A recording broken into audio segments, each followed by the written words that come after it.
Alam niyo yung Mandaluyong sa Maynila? Bago pinapapasok yung mga empleyado sa City Hall, pinatatawa sila ng 30 minutes. Pinapapasok sila sa laughter therapy. O yung, pasok nila sa laughter therapy.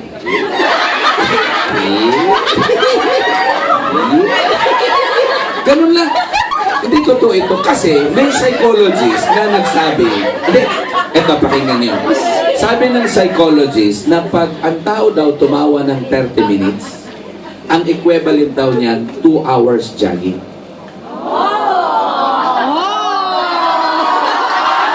O anong gusto mo? Jogging o tawa?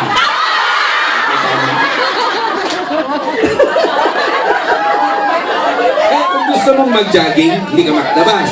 Tawa ka na lang. Sabi ng ama mo, okay, tomorrow go home. Yung ba't tipong hindi ka payagang umuwi, tawa ka na lang. Sabi na, okay, I give you 1 year salary and tomorrow go home. No, 2 year salary.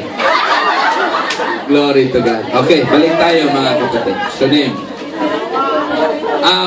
Sige po, explain natin to. Shunem is a small village mentioned in the Bible. It was located in the tribe of Issachar. So, ito si Issachar, no? So, to the north of Jezreel and south of Mount Gilboa. Honestly, yan siya, nakita ko lang yan sa Google. Alam niyo naman lahat ngayon, you can find in Google. You want to find a place? Go to Google. You want to find a restaurant? Go to Google. You want to find a wife? Go to Google. You want to find a husband? Go to Google. Pero alam niyo po, 8 years ko yung ginamit. Sandali ha. Totoo talaga ang one day. One day. Sabi mga ulit, one day. One day! Sige, ate, next. Napuntahan ko rin. Wow. Kita niyo yan? Ako yan. Hindi yung poste. Eto, siyempre, asawa ko yan. Ha? Ay, naku, pag nakita niyo ang asawa ko, parang nakita niyo si Chris Aquino. Oo. Siguro nag-iisip mo niyo ba? Siguro, si Pastor pala ka mga ni Buya Bunda. Boy Abundant. Yan. Okay? Kita niyo. Shunem. Sabi mo nga, Shunem. Shunem! Last February 12 lang yan this year. 2014.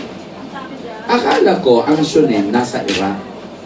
May nagsabi rin sa akin na ang Shunem nandun daw sa India. Hindi totoo. Nasa Israel siya. O, tingnan natin. Next, please. Itong ibig sabihin ng Shunem. Stairs. Nakasama nga stairs. Stairs! Di ba lahat kayo bago kayo nakarating dito sa second floor, umakyat kayo sa hagdanan? Amen!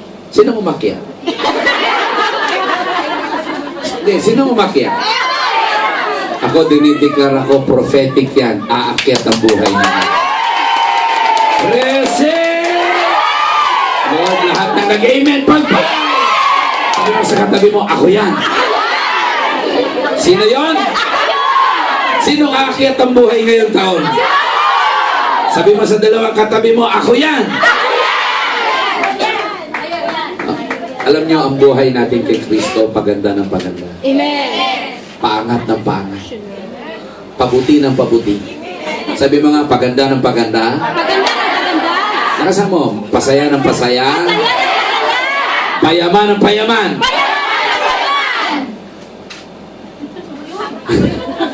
Alam niyo, wala akong ibang maniniwala sa dream mo. Si Lord sa ikaw lang. Amen! At yan na lang talaga ang libre niyo. May kausap ba ako? Amen! Sinong gusto na ang buhay niya ngayong taon paakyat? Amen! Kaya taas ang kamay. Lord, pagpalain niyo po ang mga kamay niyo. Amen! I declare whatever their dreams desire, it will come to reality. Bring them to another level of their life. Acceleration. Amen! Restoration. Amen! Promotion. Amen! And transformation. In Jesus' name, pa natin sino. Sabi mo nga, stairs. Yan ang ibig sabihin ng Shunem. Alam mo, pag Shunammite ka pala, ang buhay mo aakyat. Oh. Pastor, paano ba maging Shunammite? Wait lang. Pupunta tayo dyan. Ito pansinin mo, ang hagdanan, ginawa siya sa pag-akyat. Hindi talaga siya sa pababa. Bababa ka lang sa hagdanan kung galing ka sa itaas. Pero ang hagdanan talaga, intention for akyat. Amen? Kaya mamaya, alam niyo, pakiusap ko, bawat akyat niyo ng hagdanan, gawa kayo ng prophetic word. Panginoon, buhay ko to. Hindi yung sakripisyo ito. Hindi. Gawin mo, buhay mo to. Amen?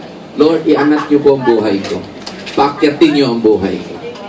May kausap ba ako? Amen! Huwag niyong gawing kalbaryong hagdanan. Salamat. Gawin yung isang prophetic act of your life. Alright? Now, tignan niyo po Sige po, next please. Ito po yung mga taga-Shunammite. Itong taga-Shunem. Pansinin niyo, no? Lagi sila nakatalok ko. Ay, sino maganda? Ito o ito? Sa gilid! Ito, Pilipina, ito. Ito. Sa gilid! Sino nagsasabing ito? Ako! Wow. Ayusin niyo, asawa ko po yan. Ito, ayan. Naka-strike! Ako ho yan.